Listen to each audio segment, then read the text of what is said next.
মধ্যপ্রাচ্যে চলমান উত্তেজনার মধ্যে আবারও আলোচনায় ইয়েমেনের হুথি গোষ্ঠী। লোহিত সাগরে হামলা, ইসরায়েলের দিকে ক্ষেপণাস্ত্র নিক্ষেপ এবং আন্তর্জাতিক বাণিজ্য পথে অবরোধের হুমকি সব মিলিয়ে নতুন করে উদ্বেগ তৈরি হয়েছে। এমন অবস্থায় প্রশ্ন উঠেছে, ইয়েমেনের এই বিদ্রোহী গোষ্ঠী আসলে কতটা শক্তিশালী, কেন তারা এখন সক্রিয় হয়ে উঠছে?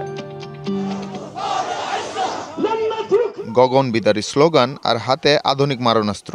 ইয়েমেনের রাজধানী সানা এখন ফিলিস্তিন ও ইরানপন্থী মিছিলে উত্তাল। প্রায় এক দশক ধরে গৃহযুদ্ধে বিধ্বস্ত দেশটি এখন মধ্যপ্রাচ্যের ভূরাজনীতিতে ফ্যাক্টর হয়ে দাঁড়িয়েছে। ইরান সমর্থিত হুতি বিদ্রোহী গোষ্ঠী 2014 সালে রাজধানী সানা দখল করে এবং পরবর্তীতে সৌদি নেতৃত্বাধীন জোটের সঙ্গে দীর্ঘ যুদ্ধের পরও দেশের বড় অংশে নিয়ন্ত্রণ প্রতিষ্ঠা করে। including the Iraq war in 2003. 2003 সালে ইরাক যুদ্ধের সময় থেকেই হুতিরা যুক্তরাষ্ট্র ও পশ্চিমা বিরোধী অবস্থান নিয়ে শক্তিশালী হতে শুরু করে। 2014 সালে তারা রাজধানী সানা দখল করে। বর্তমানে ইয়েমেনের প্রায় 60% জনগোষ্ঠী তাদের নিয়ন্ত্রণে।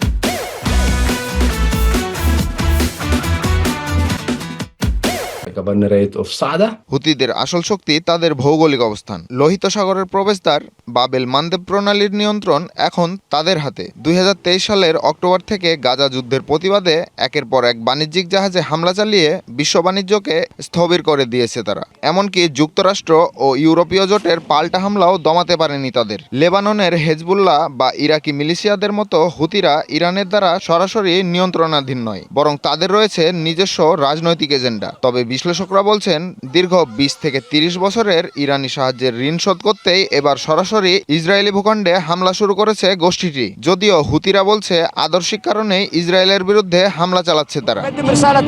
আমাদের অবস্থান পরিষ্কার। আমরা ইসলামী প্রজাতন্ত্র ইরান ও ফিলিস্তিনের জনগণের পাশে আছি। সেই কারণেই আগ্রাসনকারীদের বিরুদ্ধে হামলা চলছে।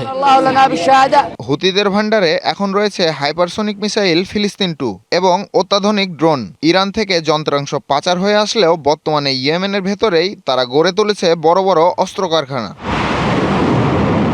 বিশ্লেষকরা বলছেন, হুতিরা সরাসরি যুদ্ধে জড়ালে পুরো মধ্যপ্রাচ্যে সংঘাত আরও ছড়িয়ে পড়তে পারে এবং মারাত্মকভাবে ক্ষতিগ্রস্ত হতে পারে আন্তর্জাতিক বাণিজ্য।